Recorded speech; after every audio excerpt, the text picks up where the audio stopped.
শুভ সকাল বন্ধুরা, নতুন একটা ভিডিওতে আপনাদের সবাইকে স্বাগত। কালকে সোনাখালি থেকে ভাই গিয়ে দুটো আমের চারা আর একটা লিচুর চারা নিয়ে এসেছিল, তাই এখন সেই চারা তিনটে পোতা হবে। তাই এই গোড়ায় গোবর সার দিয়ে দেব। গোবরগুলো নষ্ট হয়ে যাচ্ছে, অনেক দিন হয়ে গেছে, সার হয়ে গেছে। আর সকালবেলা আবার এখন ভাই বাজারে গিয়েছে, মাছ নিয়ে আসবে। কি মাছ নিয়ে আসে দেখা যাক, তারপরে রান্না বান্না শুরু হবে।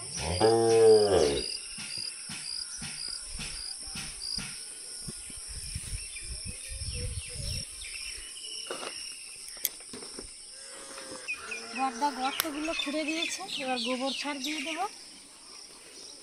ভিডিওটা সব হ্যাঁ, মাটি একটু বালি দে, অল্প করে একটু বালি দে। আর এই যে কালকে তিনটে চারা নিয়ে এসছে, একটা 12 মাসে আমের চারা, আর এই যে একটা লিচুর চারা, আর এখানে একটা আমের চারা আছে, এটা কি আম বলতে পারবো না। আর কালকে গরু আনতে গিয়ে এই যে দেখুন রান্নাঘরটা পুরো ভেঙে ফেলেছে। রান্না করবো কোথায় বুঝতে পারছি না। আজকে ঘরের ভিতরে ভিডিও করলে তো অন্ধকারে ভিডিও করা যায় না। দেখ দেখি এইটা এইখানে দেখি লিচু গাছটা লিচু গাছ।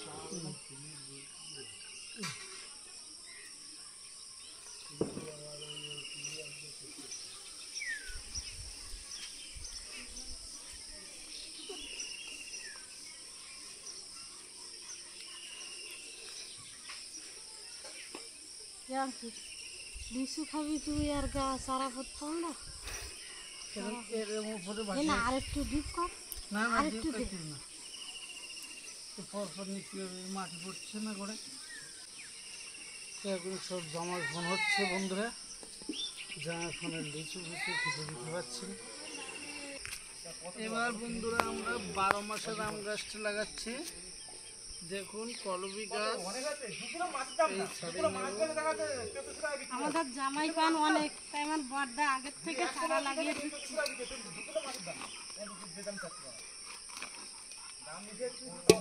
আমার কিনে খাওয়াবে না, বাড়ির আম দিয়েই জামাই ষষ্ঠী করবে।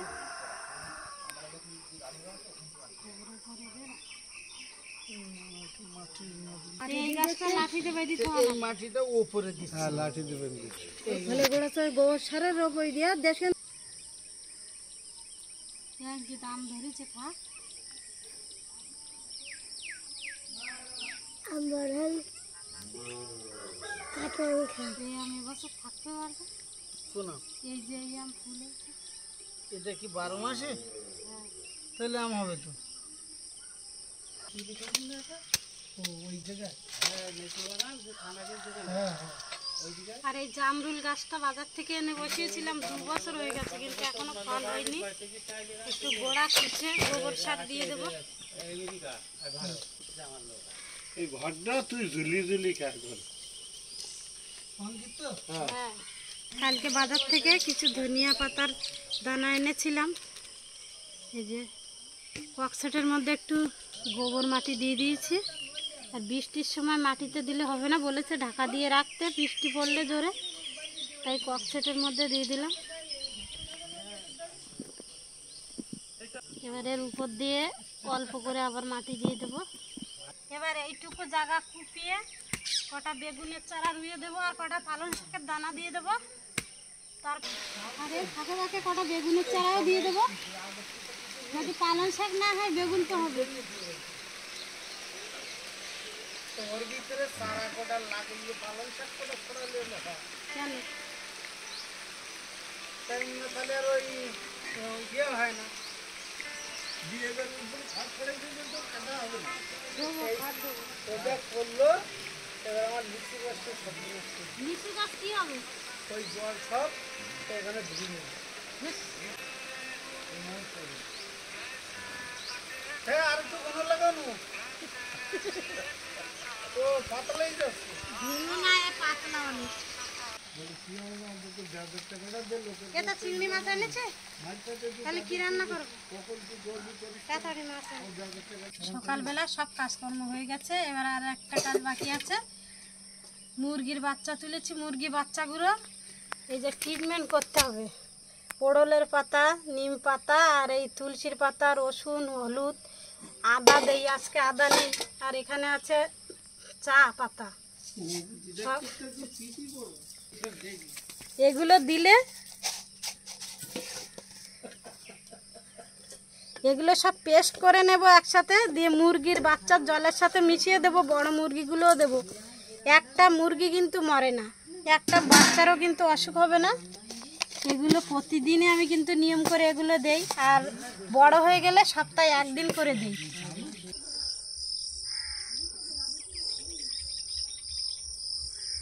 বন্ধুরা, এবার বাগানে চলে এসেছি, বড় বৌদির বাগানে। বাগান থেকে গাঁদো শাক তুলবো আর কুমড়ো শাক তুলবো। বাজার থেকে চিংড়ি মাছ আনতে বলেছিলাম, চিংড়ি মাছ নিয়ে আসিনি। কাঁকড়া নিয়ে এসছে, কাঁকড়া দিয়ে কুমড়ো শাক রান্না করব আর গাঁদো শাক ভাজা করব। এই যে দেখুন বাগানে কত সুন্দর গাঁদো শাক হয়েছে। এই শাকগুলো কিন্তু খেতে দারুণ লাগে। এই শাক কেটে নেব, ডোক কেটে নেব।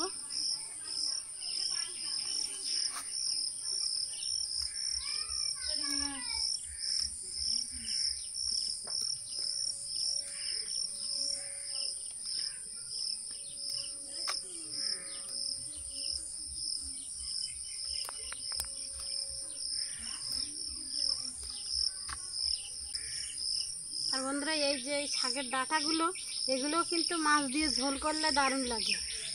আজকে শুধু এই ডোক কেটে নেব ভাজা করার জন্য। আর এই যে দেখুন কত সুন্দর ভেন্ডি গাছে ভেন্ডি হয়েছে, কিন্তু ঘাসে এঁটে গেছে। পুরো বাগানটাই ঘাসে নষ্ট করে ফেলেছে। ভেন্ডিগুলো দেখুন কত বড় বড় হয়েছে। আর এখানে পুঁই শাক হয়েছে, দেখুন খুব সুন্দর পুঁই শাক হয়েছে।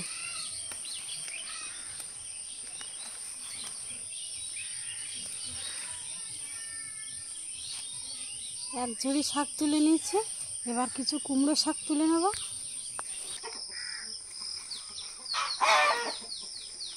আজকে সারাদিন শাক খাওয়া চলছে। সকালবেলাও শাক রান্না হয়েছে, আবার দুপুরবেলাও শাক রান্না হবে। কুমড়ো গাছগুলো সব রোগ লেগে গেছে।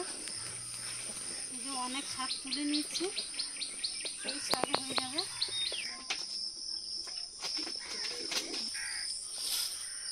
এই গাছের পেয়ারাটা মিষ্টি লাগে দারুণ।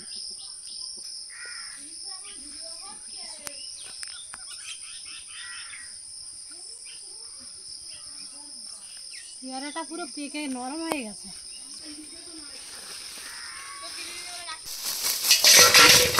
বাজার থেকে এই মেদি কাঁকড়াগুলো নিয়ে এসছে।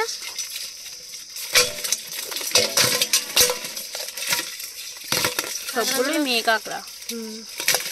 কাঁকড়াগুলো কিন্তু সব ঢিলে হয়ে গেছে।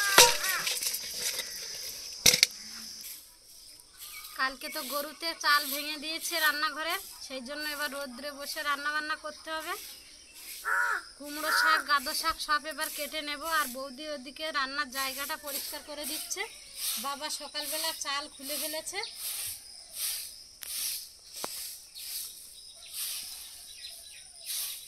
আর বৃষ্টির সময় একটা তোলা উনুনের ব্যবস্থা করতে হবে, না হলে বৃষ্টির সময় এভাবে রান্না বান্না করা যাবে না।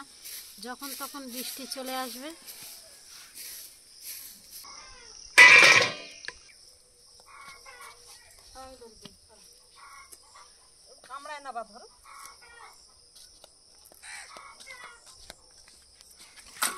অঙ্কিত, তুই কাঁকড়া খাস?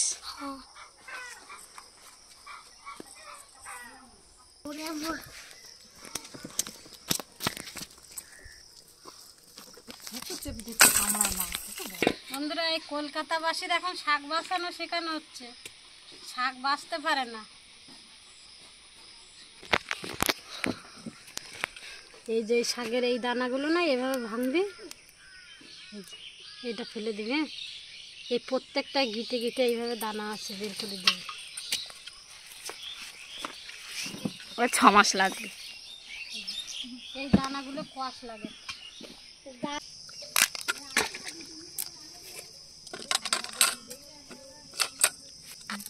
বন্ধুরা, কাঁকড়াগুলো দেখুন পুরো লাল টুকটুকে ঘিলো পুরো ঠাসা কাঁকড়াগুলো।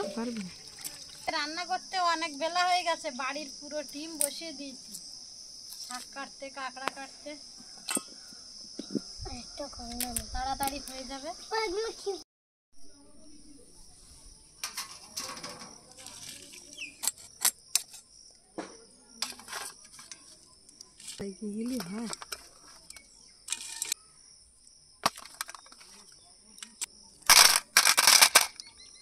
উনুন ধরিয়ে নিয়েছে, এবার কড়াইতে জল দিয়ে কুমড়ো শাকগুলো সিদ্ধ করে নেব।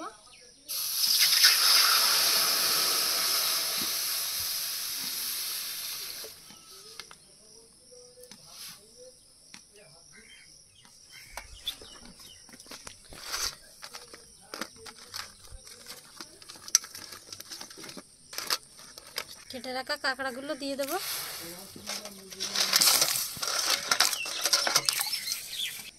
দিয়ে দেবো হলুদ, স্বাদ মতো লবণ দিয়ে দেবো। কুমড়ো শাক আর আলু একসাথে ধুয়ে নিয়েছি, এবার দিয়ে দেবো।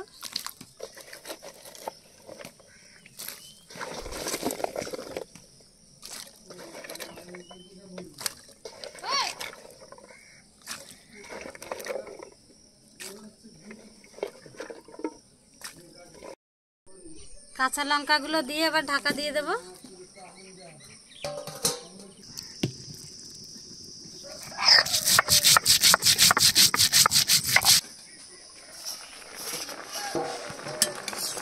আলু কুমড়ো শাক সব সিদ্ধ হয়ে গেছে, এবার নামিয়ে তেলের উপরে দিয়ে দেবো।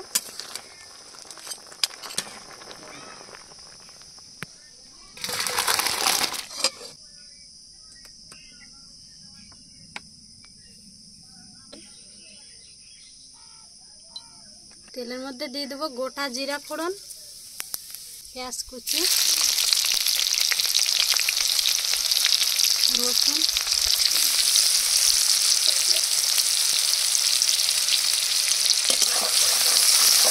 পেঁয়াজগুলো লাল লাল করে ভেজে নিয়েছি, এবার জিরা বাটা দিয়ে দেবো।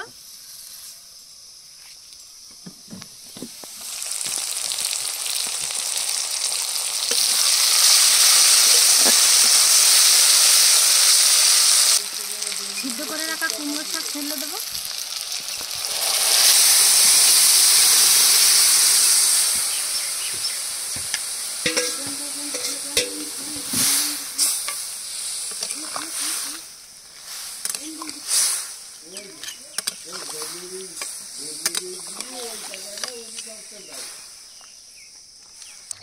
কুমড়ো শাক তেলের উপরে দিয়ে 3-4 মিনিট ফুটিয়ে নিয়েছি।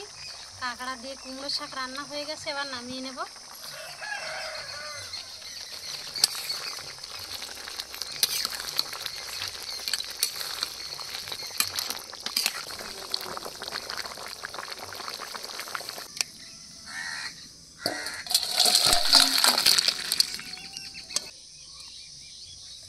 এবার শাক ভাজার জন্য শুকনো খোলায় কটা চীনা বাদাম ভেজে নেব।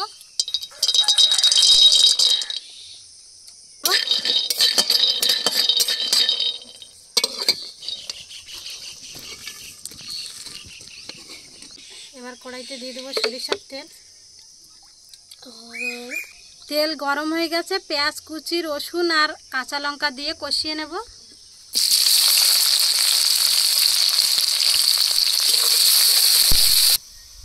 কাঁকড়ায় যে ঘিলুগুলো বের হয়েছিল, ঘিলুগুলো কিন্তু শাক ভাজায় দিয়ে দেবো।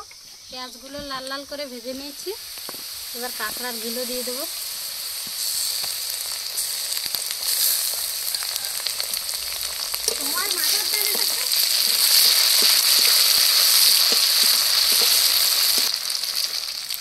শাকের সাথে কিছু আলু দিয়েছিলাম, এবার কেটে রাখা শাক আর আলু একসাথে দিয়ে দেবো। দিয়ে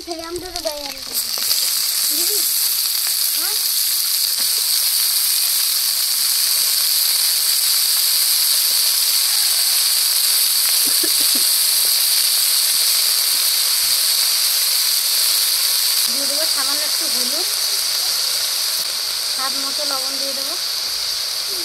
এবার ঢাকা দিয়ে দেবো। এবার বাদামগুলো হাফ ভাঙা করে নেব। কি ঠান্ডাও না গরমও না, ফুদিয়ে খায় কি সেটা। বাদাম জানিস আগে আর করিস না। বাদামগুলো হাফ ভাঙা করে নিয়েছি।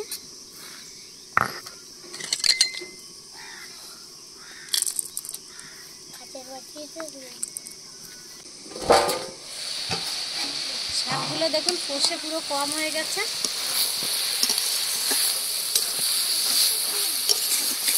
আলুগুলো কিন্তু সিদ্ধ হয়ে গেছে এখনো।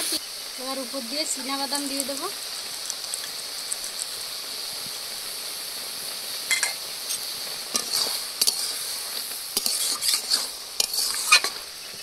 আজকে কাঁকড়ার গুলো দিয়ে চীনা বাদাম দিয়ে শাক ভাজাটা কিন্তু পুরো জমে যাবে।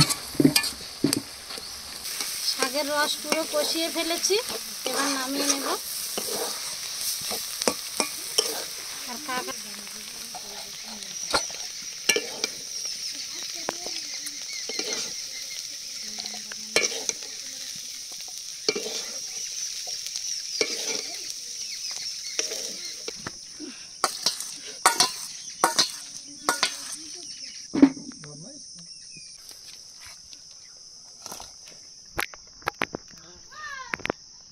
আমি কিন্তু সব নিয়ে নেবো।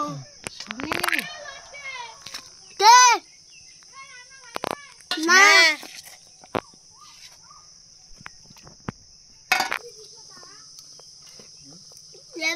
ইয়ে করতে আমাদের বাড়ির শাক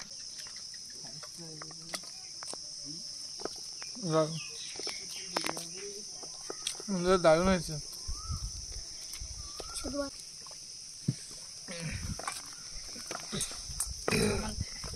দারুণ হয়েছে। শাক ভাজা দিয়ে মাখিয়েছি, ভাতটা পুরো সবুজ সবুজ হয়ে গেছে। আর এই যে কাঁকড়ার গিলেগুলো তো দেখাই যাচ্ছে।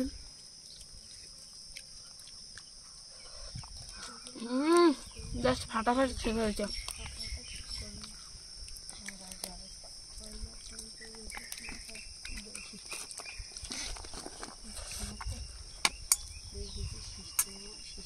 আর চীনাবাদাম দিয়ে কাঁকড়ার ঘিলো দিয়ে রান্না হয়েছে, দারুণ লাগছে।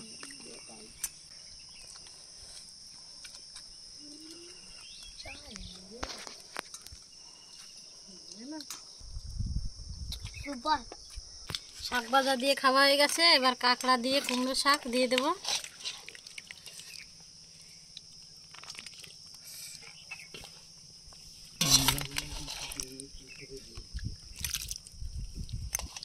ভিউটা দেখো সেই।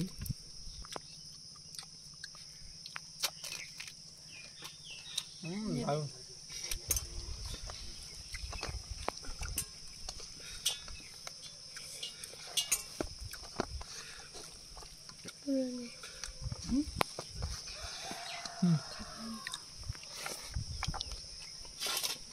দারুণ।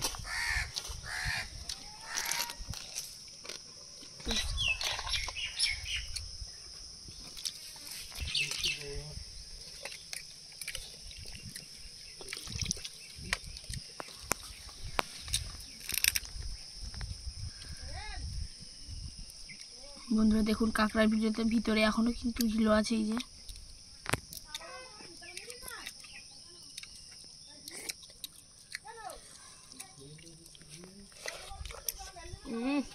ঘিলো দিয়ে ভাত খেতে দারুণ লাগলো। আর টাটকা কাঁকড়া পুরো, আর এই যে এর ভিতরে পুরো শ্বাস ভর্তি।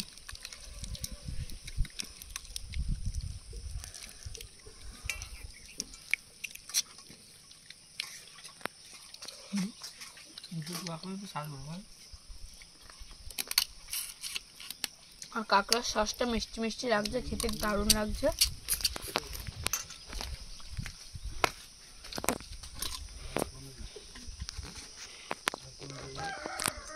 বন্ধুরা ভিডিওটা এখানেই শেষ করছি। সবাই সুস্থ থাকবেন, ভালো থাকবেন। ভালো লাগলে লাইক, কমেন্ট, শেয়ার এবং সাবস্ক্রাইব করে পাশে থাকা বেল আইকনটি বাজিয়ে দেবেন। টাটা দিদিকে সাপোর্ট করবেন অনেকখানে। দেখাচ্ছে পরে ভিডিওতে।